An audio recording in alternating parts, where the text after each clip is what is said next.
This is Peep Show number 15. This was published earlier this summer by Fantagraphics. This is when Joe Matt was found, when they found his body, apparently they found this issue of Peep Show that was, except for the last few pages, was fully penciled and inked. So Chester Brown, his good old friend and comics legend, inked the last 3 pages. And this came out earlier this month. And I know people have read it, I know people have posted it, but I haven't really seen people talking a lot about it, even though there's a lot of old school fans that really dig this. Now, I didn't really, be honest with you, didn't really start reading Joe Matt until after he passed away, because it was something that I always wanted to do, and then he passed away. I realized, you know what, I should have done that. So I actually have a couple of his trades, and have some of the individual issues that aren't in the trades. So I was really excited to read this, and I have to say that this is just a really well-made comic. Fantagraphics really knocked it out of the park here.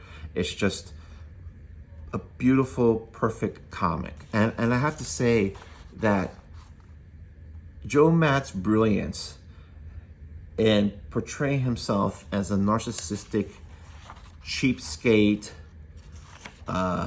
porn-addicted,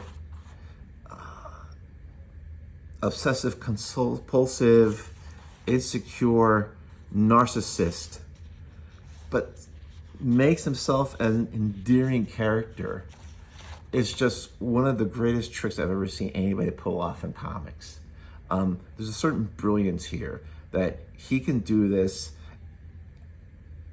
portray himself warts and all, and still make the comic entertaining. There's a story here with Seth and Chester Brown. It's a flashback story, and I love these two because they kind of play the foils to his insanity. Just a really great book. If you've read Joe Matt, you will love this book. And if you've never read Joe Matt, I honestly think this is probably not a bad issue to start with, because if you like this, you can always go back and look for the issues of Peep Show. The trade collections are kind of expensive. I think finding Peep Show, the thing with Peep Show is that the trades are kind of small. They're not quite comic book size. The original issues are a little bigger, so they're easier to read.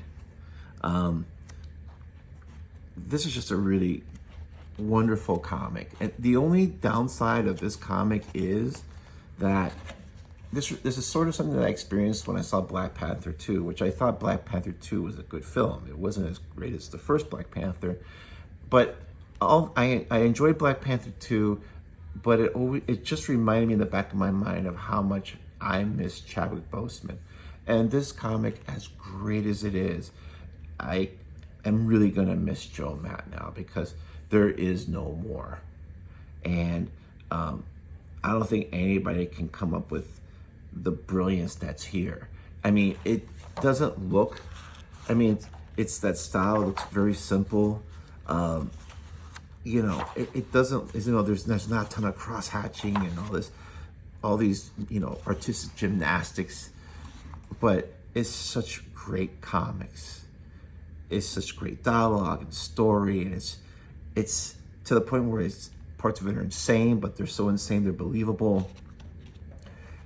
This is just like a master class of how to do a great comic. So I'm glad that we got one more issue of Joe Matt, and I'm glad this is just a really outstanding issue. In a lot of ways, it revisits a lot of previous territory. So this is why I recommend this is maybe a first issue. I've never read anything by Joe Matt before, but Joe Matt is just just brilliant. And if you haven't read it yet, shame on you. You should read it. If you see this, you should read it. It's an era of comics that they don't really make anymore.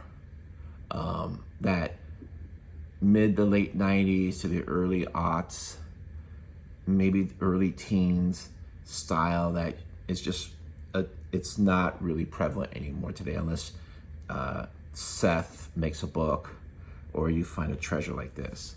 But I just wanted to share it and just really just express how much I really enjoy this. Fantagraphics just did an amazing job.